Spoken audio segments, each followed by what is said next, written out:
It's all right. You may all come out and thank her.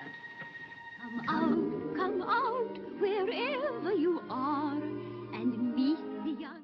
Hello and welcome. I'm here once again to invite you to come to Sunday Mass. First time in many, many weeks. And I want to tell you 3 ways that you can participate in the Sunday Eucharist. The first is we will continue to live stream our Saturday 5 p.m. Mass, live stream, and afterwards have communion in the parking lot for those who are more comfortable watching it via the live stream. And remember, the obligation to attend Mass in the Diocese of Phoenix is suspended and will be for some time. So this is a legitimate option. Saturday evening, 5 p.m. via live stream with communion afterwards in the parking lot. You can also attend in-person Mass Saturday evening, 5 p.m. here in the church, but it will be limited to 150 people.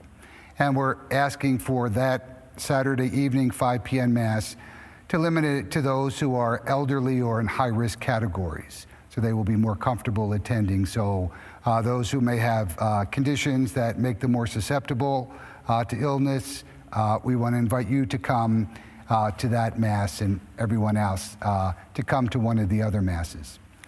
The next way for you to come to Sunday Mass is on Sunday morning, 7 a.m., 9 a.m., and 11 a.m., our normal schedule.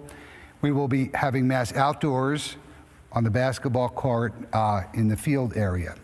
The reason for that is we'll be able to accommodate more people. We don't have to be as strict with physical distancing and that sort of thing. And we'll have some tents up, so you could think of it as a good old-fashioned revival. And we need revival after these weeks of quarantine. So 7, 9, and 11 outdoors on the basketball courts. This will be for 4 weeks. Now, I know what you're saying, but Father, it's hot. Now, here's what I say to that. If you live here in central or southern Arizona, banish the words, "it's hot," from your vocabulary.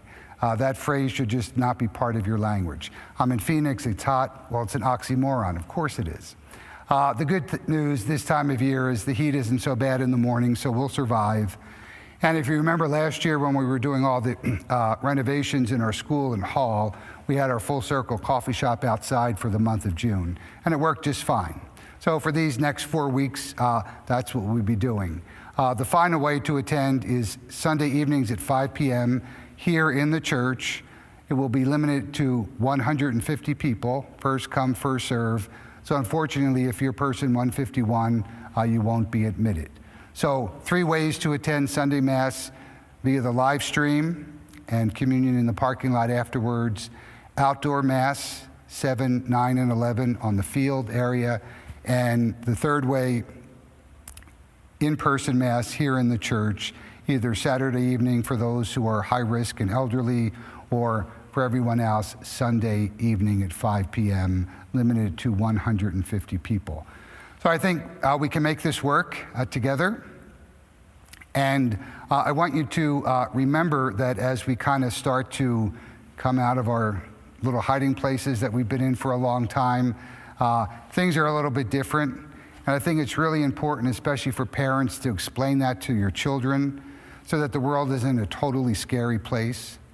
Let them know there'll be people wearing masks. Some people won't be. We'll be asked to use the hand sanitizer or to wash our hands more frequently. You'll see signs that say social distancing and that sort of thing. Let them know what that means and why it's there. We're just trying to be smart to protect our health and the health of other people. It's nothing we should fear or be afraid of, because we do have brains, we know how things work, and we could all be safe together. But for our young children especially, I know this has been hard on them, and I want you to make them feel comfortable coming back into different circumstances than they are used to. But it's important for all of us to kind of make that psychological adjustment. So for the next 4 weeks, this is our plan. I think it will work well. And hopefully after that, we'll be able to expand our capacity here in the church with more restrictions being eased. So, at the beginning of the pandemic, I told you the story of St. Mary Ann Cope. St. Mary Ann Cope was a sister of St. Francis from Syracuse, New York. She was a registered nurse, And she went in the late 1860s to help Father Damien in Hawaii at the leper colony. And it was towards the end of Father Damien's life, after he himself was sick. And people asked her, well, aren't you afraid? Aren't you afraid leprosy is so contagious? And she looked at them and she said, no, I am not afraid of a germ. And we should have that same attitude. We should not be afraid of a germ.